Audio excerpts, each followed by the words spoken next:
आज के लेक्चर की तरफ चलें, अटेंटिव हो जाइए। लेक्चर आसान है लेकिन कंसेप्चुअल।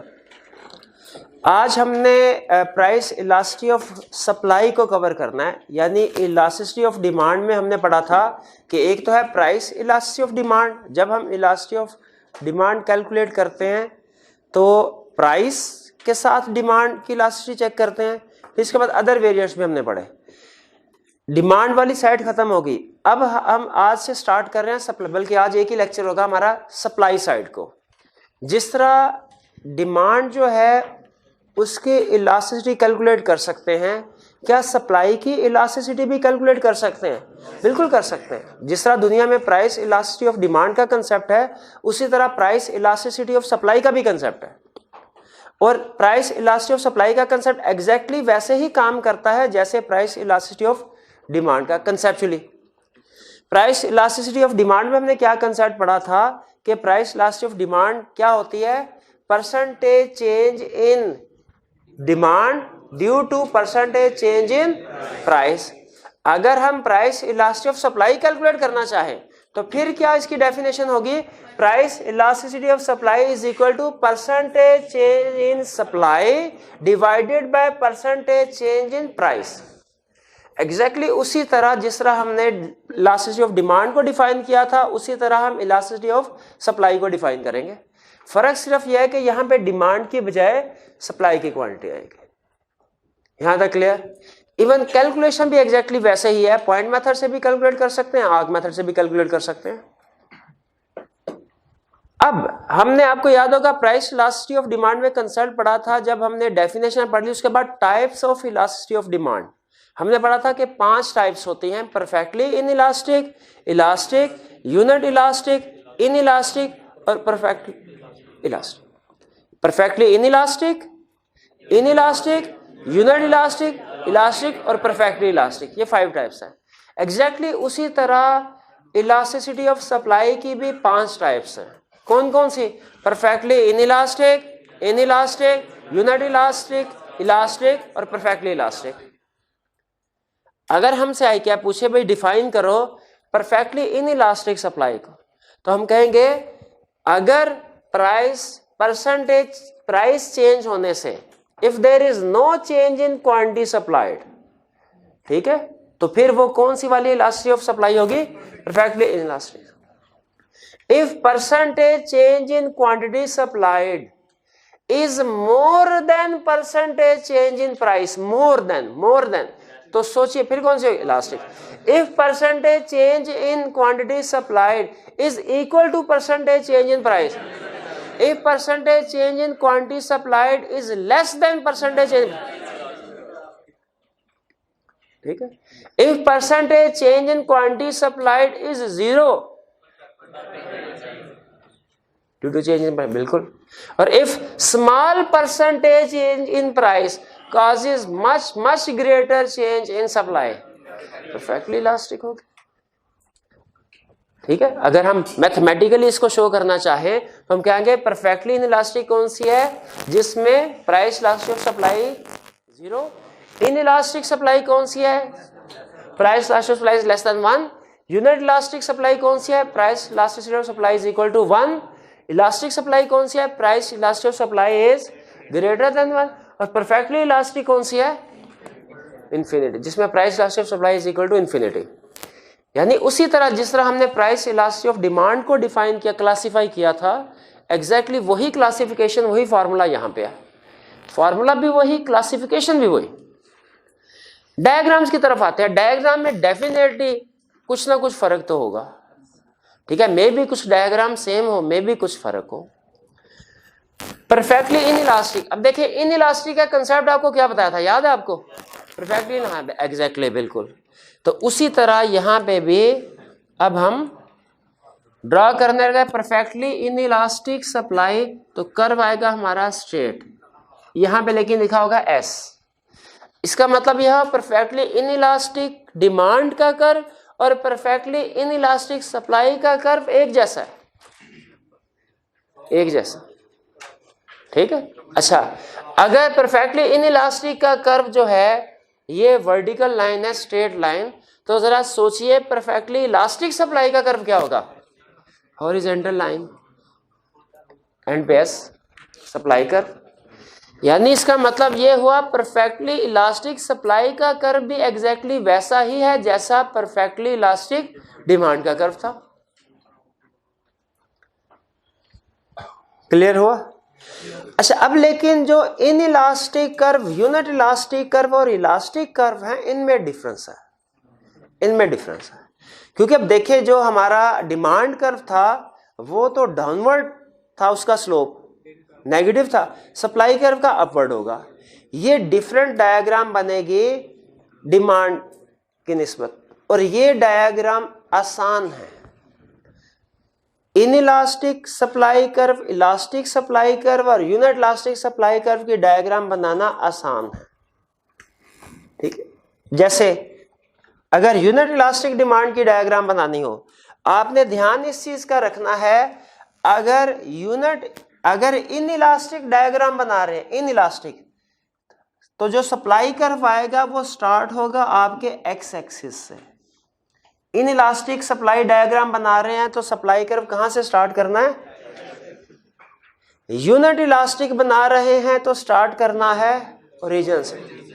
इलास्टिक सप्लाई कर्व बना रहे हैं तो स्टार्ट करना है, सिर्फ इस चीज का ध्यान रखना। बाकी वही, अब देखिए यूनिट इलास्टिक कर्व बना रहा हूं मैं, ये देखिए सप्लाई कर्व, अब देखिए तकरीबन ये ओरिजिन से स्टार्ट किया मैंने और तकरीबन 45 का है। ये कौन सा सप्लाई कर्व हुआ, यूनिट। अब एज यूजुअल आपको पता है हम 2 पॉइंट्स लेके उसे शो करवा देते हैं कि डिस्टेंस इक्वल है, याद है आपको? डिमांड कर्व में भी ऐसे किया था, ये ले, ये इधर इधर। अब देखे चेंज इन प्राइस और चेंज इन क्वांटिटी तकरीबन इक्वल है कि नहीं, तो ये हमारा कौन से वाला हुआ, यूनिट इलास्टिक। अब देखिए अगर मैंने इन इलास्टिक सप्लाई कर्व बनाना है तो मुझे स्टार्ट कहां से करना है, एक्स एक्सिस से, और तकरीबन सीधी लाइन होगी, याद है ना आपको बताया था तकरीबन सीधी लाइन। ठीक है, हाँ थोड़ा सा, तो ये मैं देखिएगा पर इन इलास्टिक कर्व बनाने लगा, यहां से स्टार्ट किया मैंने और ये तकरीबन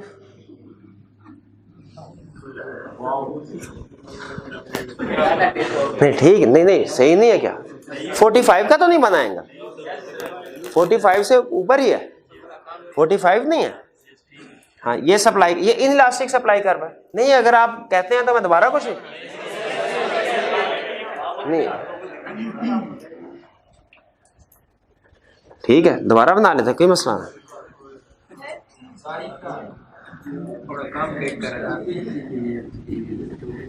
ये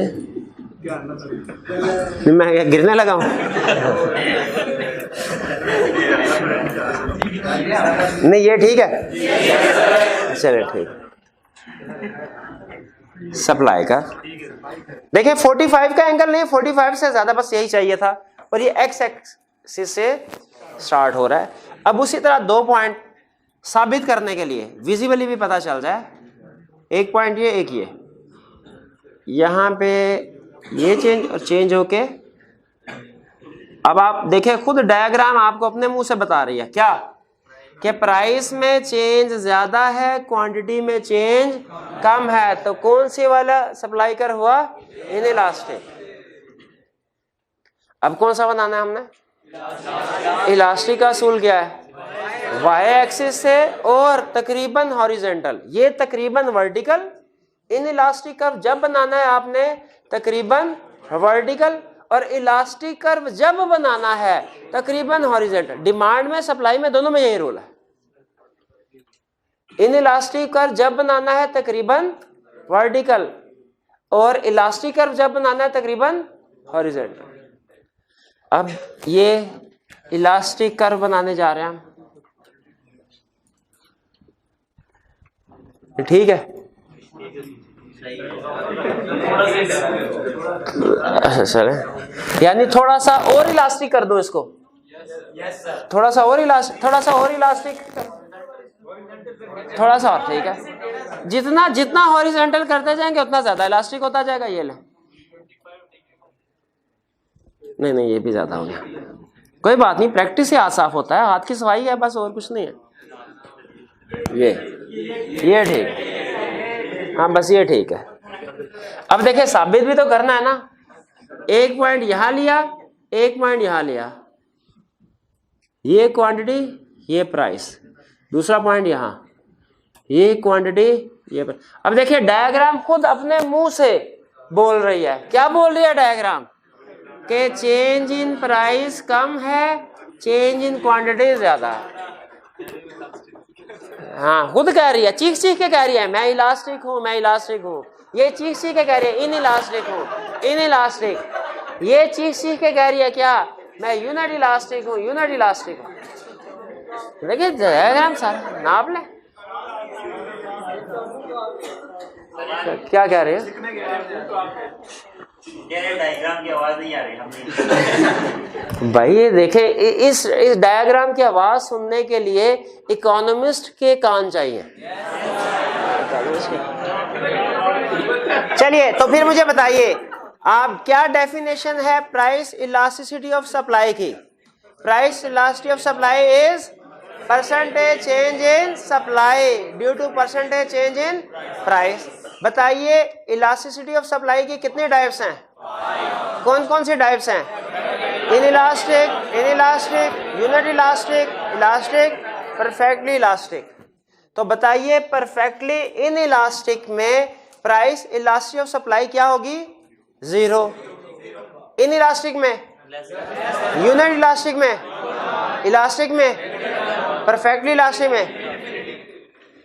अब अब आप अभी बनाइए डायग्राम, एक बनाइए इनइलास्टिक सप्लाई कर्व की और एक बनाइए इलास्टिक सप्लाई कर्व की। अभी फौरन बनाइए, मैं चेक करता हूं। आपके पास खुला टाइम है 3 मिनट, तसल्ली से बनाएं। और कितने चाहिए आपको? और जिस तरह आपने मेरे से करेक्शन करवाई है ना, उसी तरह आपने भी करेक्ट डायग्राम बनाने हैं। मैंने आपको पहले बताया जितना परफेक्शन लेवल मेरे से एक्सपेक्ट करेंगे उतना ही परफेक्शन लेवल मैं आपसे एक्सपेक्ट करूंगा। इनइलास्टिक और इलास्टिक,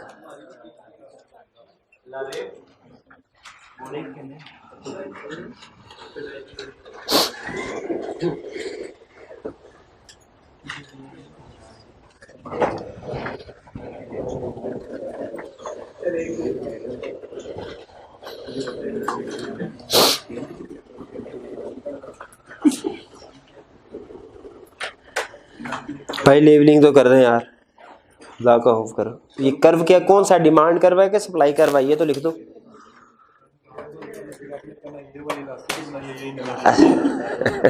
वो तो मैंने कहना था।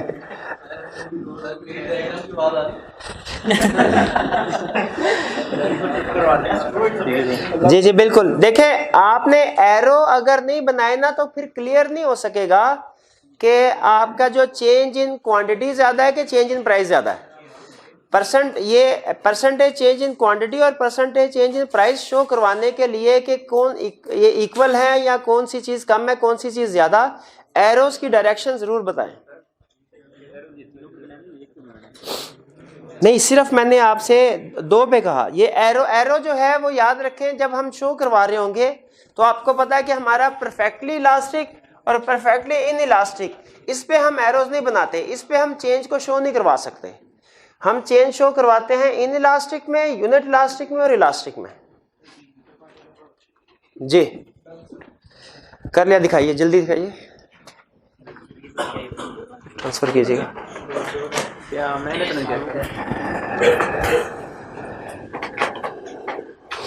ठीक है, परफेक्ट परफेक्ट, बेहतरीन, शाबाश।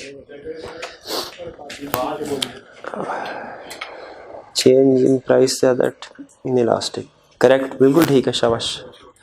ठीक है, यानी आपको ड्रॉ करने आगे डायग्राम, ठीक है, सो ठीक है, ठीक है। चलिए ये टाइप्स हमने सीख ली। अब नेक्स्ट कंसेप्ट की तरफ चलें या रीडिंग टाइम जा रहे हैं इसका? नेक्स्ट कंसेप्ट की तरफ चलें। कंसेप्ट ये कुछ भी नहीं है, अगर आपने हाँ बिल्कुल रिपीट हुआ है। और हमने यहाँ पे एडिशनली एक चीज का ध्यान रखा कि जब in elastic supply curve draw करना है तो एक्स एक्सिस से स्टार्ट करना है, इलास्टिक करना है तो वाई एक्सिस से, बस बाकी वही कंसेप्ट रिपीट हो रहे हैं जो कि इलास्टिसिटी ऑफ डिमांड के थे। नेक्स्ट कंसेप्ट आपको याद होगा, जब हमने प्राइस इलास्टिसिटी ऑफ डिमांड का कंसेप्ट कवर किया था तो उसके बाद ये पढ़ा था कि भाई किसी चीज की तो डिमांड इलास्टिक है, किसी की इनइलास्टिक, किसी की ज्यादा इलास्टिक है, किसी की कम इलास्टिक है। तो ये कैसे मुमकिन होता है? तो इसका आंसर हमें ये मिला कि कुछ चीजों की कैरेक्टरिस्टिक्स होती हैं, फीचर्स होती हैं, जिन चीजों में वो कैरेक्टरिस्टिक्स फीचर्स ज्यादा मौजूद हो वो इलास्टिक होती हैं, जिनमें कम मौजूद हो वो इनइलास्टिक होती है। तो जिस तरह हमने कंसेप्ट पढ़ा determinants of elasticity of demand, कि वो कौन से फैक्टर्स हैं जो कि डिमांड की इलास्टिसिटी को इफेक्ट करते हैं, एग्जैक्टली उसी तरह आज हम पढ़ने जा रहे हैं डिटर्मिनेंट्स या factors affecting elasticity of supply, यानी वो कौन से फैक्टर्स हैं जो कि इलास्टिसिटी ऑफ सप्लाई को इफेक्ट करते हैं। और फिर जिस तरह मैंने इलास्टिसिटी ऑफ डिमांड में बताया था, फिर यहाँ पे दोबारा बता रहा हूं आपको ताकि आप मिक्स ना करें कंसेप्ट। हमारे एक डिटर्मिनेंट्स है डिमांड के, एक है सप्लाई के, एक है डिटर्मिनेंट्स इलास्टिसिटी ऑफ डिमांड के, एक है डिटर्मिनेंट इलास्टिसिटी ऑफ सप्लाई के। आपने इनको मिक्स नहीं करना। ये ना डिटर्मिनेंट पूछे वो इलास्टिसिटी ऑफ डिमांड के, हम डिमांड के डिटर्मिनेंट्स बताएं उसको, ऐसे हमने नहीं करना। ध्यान से पहले क्वेश्चन की रिक्वायरमेंट को देख लेना है कि डिटर्मिनेंट्स किस चीज के पूछ रहा है, डिमांड के या सप्लाई के, इलास्टिसिटी ऑफ डिमांड के या इलास्टिसिटी ऑफ सप्लाई के। उसके बाद क्वेश्चन सॉल्व करना शुरू करना, वरना जल्दी जल्दी में अगर आपने कोई एक आधा लफ्ज जो है वो गलत इंटरप्रेट कर लिया, पूरा क्वेश्चन गलत हो जाएगा जी। तो वो कह रहा है कि जी क्या डिटर्मिनेंट्स है इलास्टिसिटी ऑफ सप्लाई के। ये डिटर्मिनेंट्स आपके सामने है, कुछ मुश्किल नहीं है, सिर्फ हमने हेडिंग्स याद करनी होंगी और कंसेप्ट समझना है बस। अब मेरा काम कंसेप्ट समझाना है आपको, हेडिंग्स आपने खुद याद करनी है। लेकिन यहाँ पे जहन में रखिएगा, अब हम जितनी भी एक्सप्लेनेशन करेंगे वो सप्लाई के पॉइंट ऑफ व्यू से करेंगे, डिमांड के पॉइंट ऑफ व्यू से नहीं करेंगे, क्योंकि हम स्टडी कर रहे हैं factors affecting elasticity of supply, elasticity of demand नहीं पढ़ा है। तो हमने कहा बताओ क्यों ऐसे होता है कि कुछ गुड्स कुछ ऐसी होती है जिनकी सप्लाई इलास्टिक है, कुछ ऐसी होती है जिनकी सप्लाई इनइलास्टिक है। मतलब प्राइस बढ़ने से कुछ चीजों की सप्लाई तो बहुत ज्यादा बढ़ जाती है, लेकिन कुछ चीजों की सप्लाई पर फर्क नहीं पड़ता। तो उसने कहा अच्छा सुन लो, सबसे पहला determinant time period to respond. उसने कहा अगर किसी भी चीज की प्राइस बढ़ती है तो उसकी सप्लाई बढ़ाने के लिए कुछ टाइम चाहिए होता है। अगर तो आप इमीडिएटली देखेंगे तो मार्केट में इमीडिएटली सप्लाई नहीं बढ़ती, जबकि अगर प्राइस बढ़े तो कुछ सप्लाई बढ़ाने में थोड़ा टाइम लगता है। इसीलिए शॉर्ट रन में याद रखिएगा, शॉर्ट रन में हमेशा चीजों की सप्लाई क्या होगी, इनइलास्टिक, और लॉन्ग रन में चीजों की सप्लाई क्या होगी, इलास्टिक। ये कंसेप्ट एग्जैक्टली वैसा ही है जैसा हमने डिमांड में पढ़ा था। डिमांड में भी यही पढ़ा था, शॉर्ट रन में डिमांड क्या है, इनइलास्टिक, और लॉन्ग रन में इलास्टिक। एग्जैक्टली वही कंसेप्ट यहाँ पे है। शॉर्ट रन में सप्लाई क्या है, इनइलास्टिक, और लॉन्ग रन में इलास्टिक। अब खुद सोचिए मार्केट में प्राइस बढ़ी है, क्या सारे लोग जो है वो अगले ही घंटे में अगले ही दिन सप्लाई बढ़ा देंगे? भाई चीज को मैन्युफैक्चर करने में मार्केट में लाने में टाइम तो लगेगा ना। ठीक है, अगर आज ही किसी चीज की प्राइस बढ़ जाती है तो क्या उसकी आज ही सप्लाई बढ़ जाएगी? नहीं नहीं, 2, 4, 8, 10 दिन लगेंगे। अगर वो चीज ज्यादा टाइम लेती है प्रोड्यूस होने में तो फिर ज्यादा टाइम लगेगा सप्लाई बढ़ने में। तो इसका मतलब है अगर किसी शॉर्ट रन में इमीडिएटली मार्केट में किसी चीज की प्राइस बढ़े, इमीडिएटली उसकी सप्लाई क्या होगी, इनइलास्टिक, शॉर्ट रन में इनइलास्टिक और लॉन्ग रन में इलास्टिक। और अगर मैं आपसे कहूं, एक उसने पता नहीं क्यों एक कंसेप्ट और इंट्रोड्यूस कर दिया, एक तो शॉर्ट रन, एक उसने कहा very short run, momentary period, with in seconds. अगर एक चीज की प्राइस बढ़े तो हम अगर with in second, with in minutes analysis कर रहे हो तो क्या विद इन मिनट्स उसकी सप्लाई बढ़ जाएगी? वो तो हमने कहा बहुत ही ज्यादा, वो तो परफेक्टली इनइलास्टिक होगी, वो तो परफेक्टली इनइलास्टिक होगी। तो अगर लॉन्ग रन हो, किसी चीज की प्राइस बढ़े, लॉन्ग रन में उसकी सप्लाई क्या है, लॉन्ग रन में तो बढ़ेगी, शॉर्ट रन में नहीं इंक्रीज हो सकेगी सप्लाई, इनइलास्टिक होगी। और मोमेंट्री पीरियड में परफेक्टली इनइलास्टिक। मोमेंटरी पीरियड को थोड़ी देर के लिए साइड पे रख देते हैं, कंसेप्ट के ऊपर फोकस कीजिए। अगर शॉर्ट रन एनालिसिस करें, क्या शॉर्ट रन में चीजों की सप्लाई क्या होगी और लॉन्ग रन में इलास्टिक, क्योंकि इमीडिएटली मार्केट में सप्लाई बढ़ाना मुश्किल होता है। फिर इसके बाद नेचर ऑफ प्रोडक्ट। कुछ प्रोडक्ट्स होती हैं पेरिशेबल, कुछ प्रोडक्ट्स होती हैं पेरिशेबल और कुछ होती हैं ड्यूरेबल। ये पेरिशेबल गुड्स कौन सी होती हैं? जो जल्दी खराब हो जाती हैं। ड्यूरेबल कौन सी होती है? जो देर से खराब होती हैं। पेरिशेबल गुड्स की एग्जांपल क्या है? हमारी एग्रीकल्चरल प्रोडक्ट्स जितनी भी है पेरिशेबल है, फ्रूट्स हैं, वेजिटेबल्स हैं। ड्यूरेबल गुड्स की क्या एग्जांपल है? हमारी इलेक्ट्रॉनिक्स की जितनी भी प्रोडक्ट्स हैं वो ड्यूरेबल है। अब मुझे ये बताइए कि पेरिशेबल गुड्स की अगर प्राइस बढ़ जाए, क्या मार्केट में इसकी सप्लाई को कंट्रोल किया जा सकता है? इसकी प्राइस बढ़ने या कम होने की वजह से नहीं किया जा सकता। ड्यूरेबल गुड्स की सप्लाई को कंट्रोल किया जा सकता है। एग्जांपल से समझते हैं।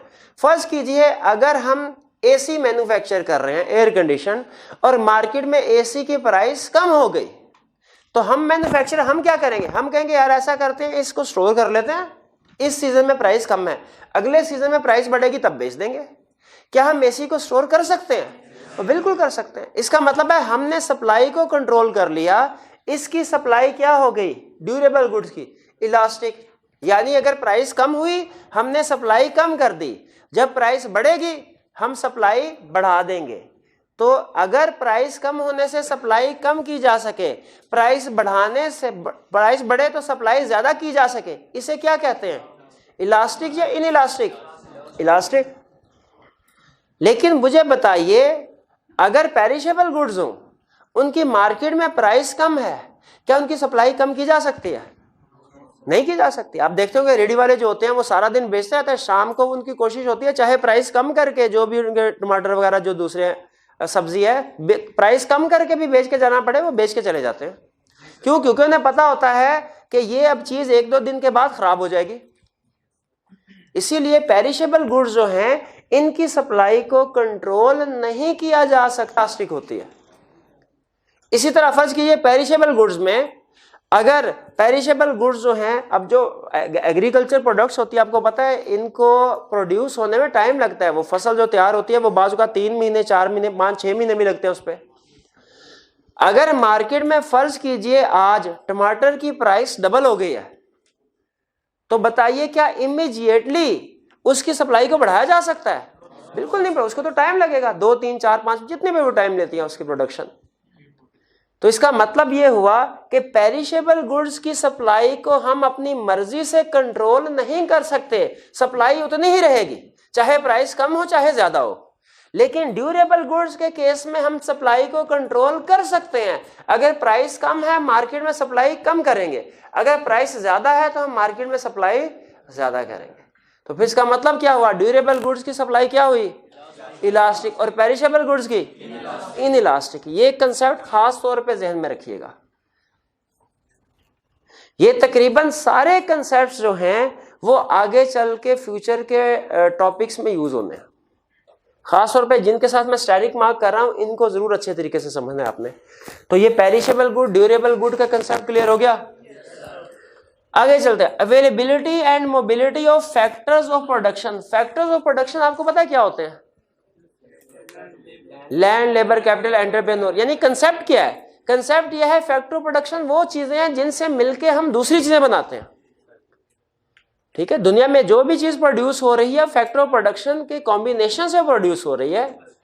तो वो कह रहे हैं बताइए अगर किसी जगह पे फैक्टर ऑफ प्रोडक्शन अवेलेबल हैं, किसी प्रोडक्ट के फैक्टर ऑफ प्रोडक्शन अवेलेबल है या मोबिलिटी है फैक्टर ऑफ प्रोडक्शन में, एक जगह से दूसरी जगह ट्रांसफर किए जा सकते हैं, तो उस चीज की सप्लाई पे क्या फर्क पड़ेगा?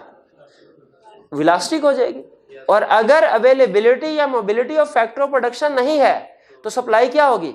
इनइलास्टिक हो जाएगी। फॉर एग्जांपल फर्ज कीजिए हम पेप्सी की कंपनी में बैठे हैं, अब उसमें एक प्लांट में हमारे वर्कर्स काम कर रहे हैं, वो पेप्सी बना रहे हैं और दूसरे प्लांट में लेज बना रहे हैं।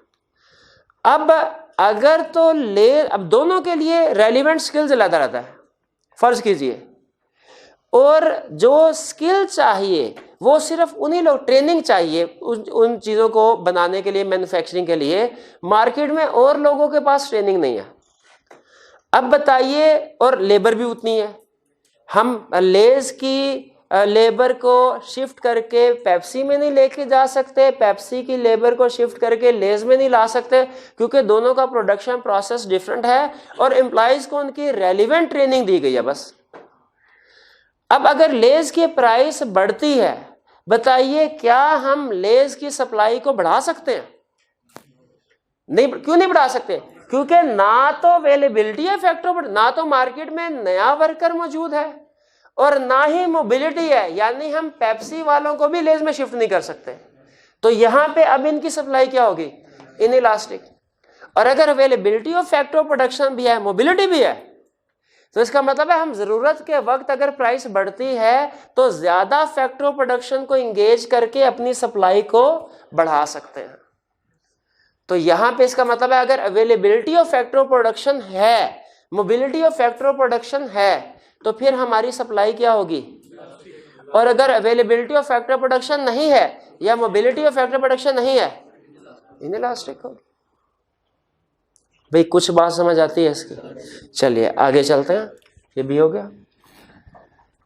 नेक्स्ट, स्पेयर कैपेसिटी, बहुत अहम, मैक्रो इकोनॉमिक्स में फ्रीक्वेंटली यूज होगा। पहले सुन लीजिए, स्पेयर कैपेसिटी कहते किसको है? स्पेयर कैपेसिटी और एक इसका अपोजिट है फुल कैपेसिटी।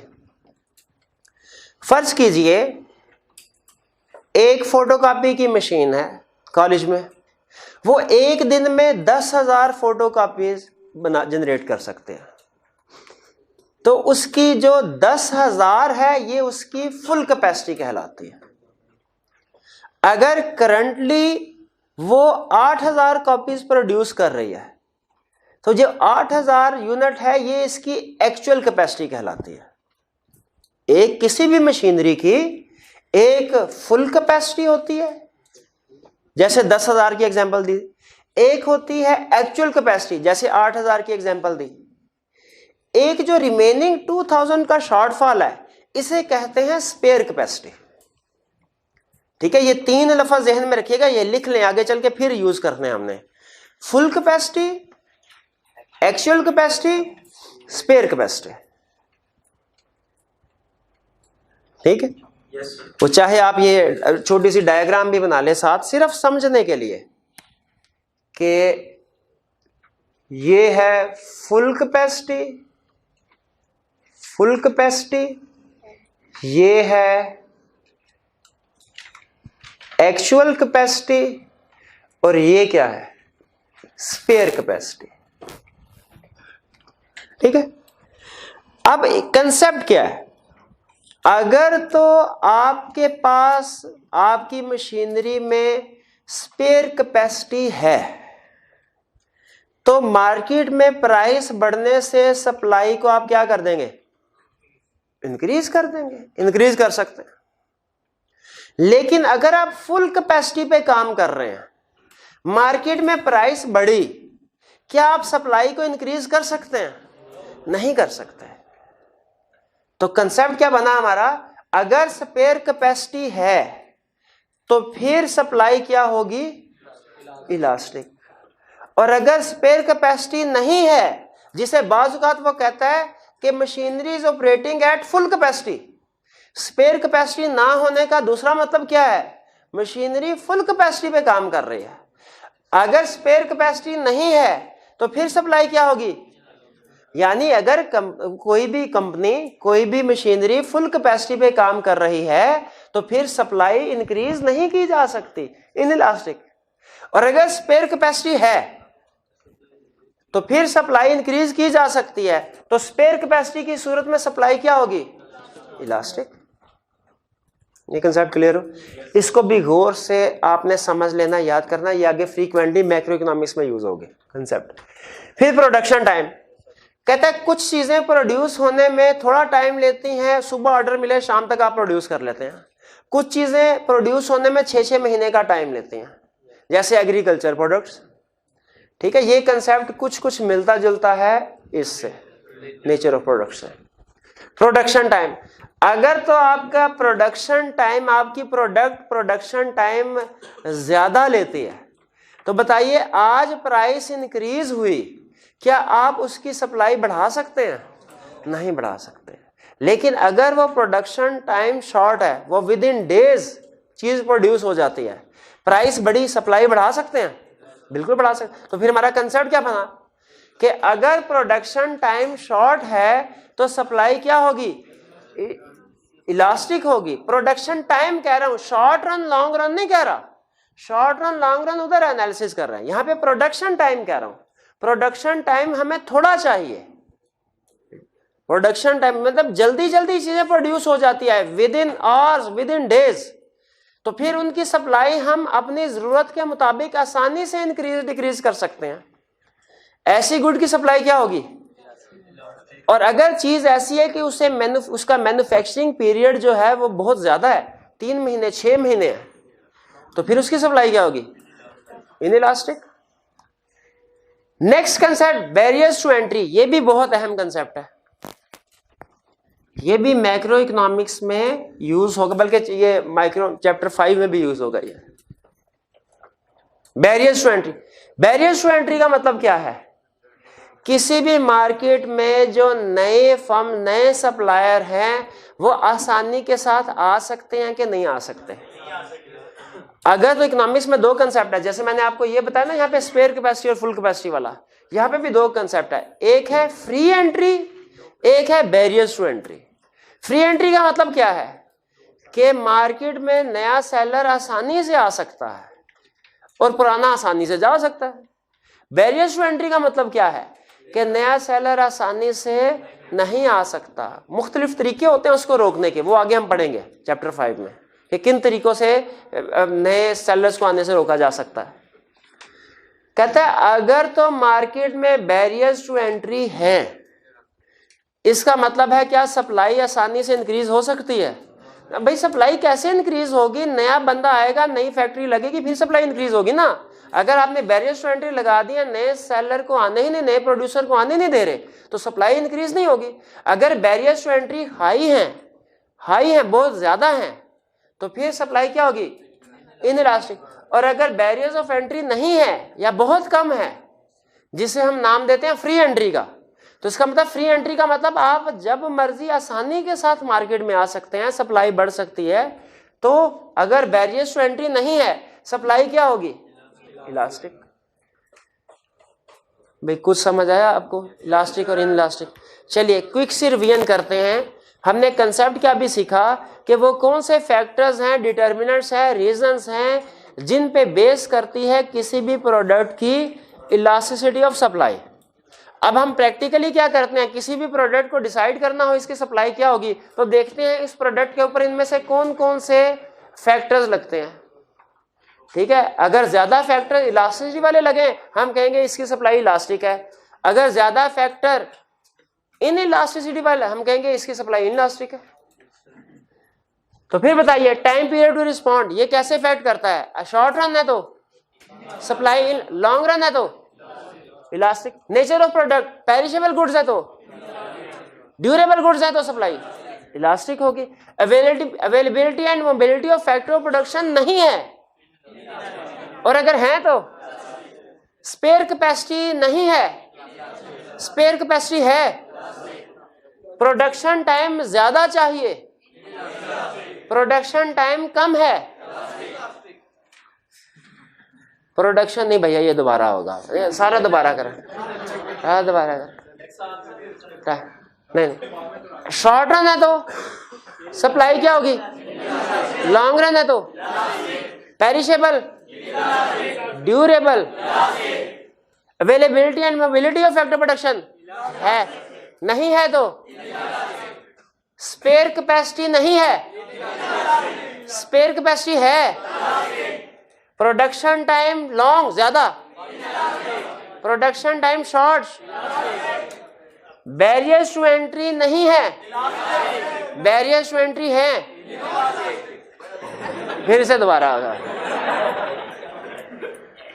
हेडिंग याद करनी है, इसके आगे आप अपने अल्फाज में इजी इंग्लिश में लिखें, कोई प्रॉब्लम नहीं होगी, कोई प्रॉब्लम नहीं होगी।